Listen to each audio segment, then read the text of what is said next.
ನಮಸ್ತೆ ಗೆಳೆಯರೆ, ಕಲ್ಕಿ ಟಿವಿಯ ಮತ್ತೊಂದು ಇಂಟ್ರೆಸ್ಟಿಂಗ್ ಸ್ಟೋರಿಗೆ ಸ್ವಾಗತ. ರೇಣುಕಾಸ್ವಾಮಿ ಕೊಲೆ ಕೇಸ್ನಲ್ಲಿ ನಟ ದರ್ಶನ್ ಜೈಲು ಸೇರಿ 3 ತಿಂಗಳು ಕಳೆದಿದೆ.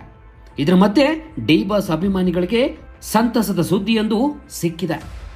ಬಾಸ್ ಯಾವಾಗ ಜೈಲಿನಿಂದ ವಾಪಸ್ ಬರ್ತಾರೆ ಎಂದು ಕಾದು ಕಾದು ಕುಳಿತಿರೋ ಅಭಿಮಾನಿಗಳಿಗೆ ಇದು ಪಕ್ಕಾ ಗುಡ್ ನ್ಯೂಸ್ ಅಂದ್ರೆ ತಪ್ಪಾಗಲ್ಲ. ಈಗಾಗಲೇ ಜಾಮೀನು ಪಡೆಯಲು ವಕೀಲರ ಮೂಲಕ ದರ್ಶನ್ ಕೋರ್ಟ್ನಲ್ಲಿ ಅರ್ಜಿ ಸಲ್ಲಿಸಿದ್ದಾರೆ. ಪ್ರಕರಣದಲ್ಲಿ ಈಗಾಗಲೇ 3 ಜಾಮೀನು ಸಿಕ್ಕಿರೋ ಕಾರಣ ದರ್ಶನ್ಗೂ ಬೇಲ್ ಆಗುವ ಎಲ್ಲ ಸಾಧ್ಯತೆಯೂ ಕಾಣ್ತಿದೆ.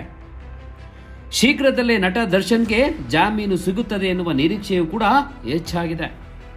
ಯಾಕಂದ್ರೆ ಜಾಮೀನು ಅರ್ಜಿ ವಿಚಾರಣೆ ಸೆಪ್ಟೆಂಬರ್ 27ಕ್ಕೆ ಮುಂದೂಡಲಾಗಿದ್ದು, ಅದೇ ದಿನ ದರ್ಶನ್ ಜೈಲಿನಿಂದ ಹೊರಬರುವ ಸಾಧ್ಯತೆ ಇದೆ ಎನ್ನಲಾಗ್ತಾ ಇದೆ.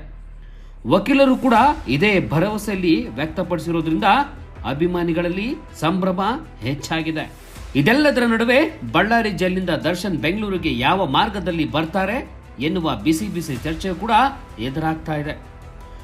ಹೆಲಿಕಾಪ್ಟರ್ ಮೂಲಕ ದರ್ಶನ್ ಬಳ್ಳಾರಿಯಿಂದ ಬೆಂಗಳೂರಿಗೆ ಬರ್ತಾರೆ. ಈಗಾಗಲೇ ಹೆಲಿಕಾಪ್ಟರ್ ಬುಕ್ ಮಾಡುವ ಪ್ರಯತ್ನ ಶುರುವಾಗಿದೆಯಂತೆ. ಅದಕ್ಕಾಗಿ ಅನುಮತಿ ಪಡೆದುಕೊಳ್ಳುವ ಕೆಲಸ ಆರಂಭವಾಗಿದೆ ಎಂದು ವರದಿಯಾಗಿದೆ. ಈಗಾಗಲೇ ದರ್ಶನ್ ಜೈಲಿನಲ್ಲಿ ಸಂಕಷ್ಟ ಎದುರಿಸುತ್ತಿದ್ದಾರೆ. ಆರೋಗ್ಯ ಸಮಸ್ಯೆಯಿಂದಲೂ ನೋವು ಅನುಭವಿಸುತ್ತಿದ್ದಾರೆ.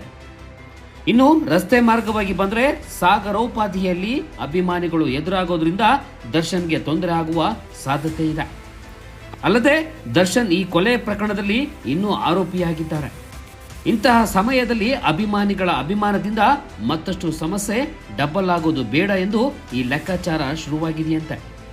ಭದ್ರತೆ ದೃಷ್ಟಿಯಿಂದ ದರ್ಶನ್ ಹೆಲಿಕಾಪ್ಟರ್ನಲ್ಲಿ ಕರೆತರುವುದೇ ಲೇಸು ಎಂದು ಆಪ್ತರು ತೀರ್ಮಾನಿಸಿದ್ದಾರಂತೆ. ದರ್ಶನ್ ಕೂಡ ಇದೇ ಅಭಿಪ್ರಾಯ ವ್ಯಕ್ತಪಡಿಸಿದ್ದಾರೆ ಎನ್ನಲಾಗ್ತಾ ಇದೆ. ಇದೆಲ್ಲದರ ನಡುವೆ ಅಕ್ಟೋಬರ್ 27ರಂದು ಕೋರ್ಟ್ನ ತೀರ್ಪಿನ ಮೇಲೆ ಎಲ್ಲರ ಕುತೂಹಲ ಹೆಚ್ಚಾಗಿದೆ.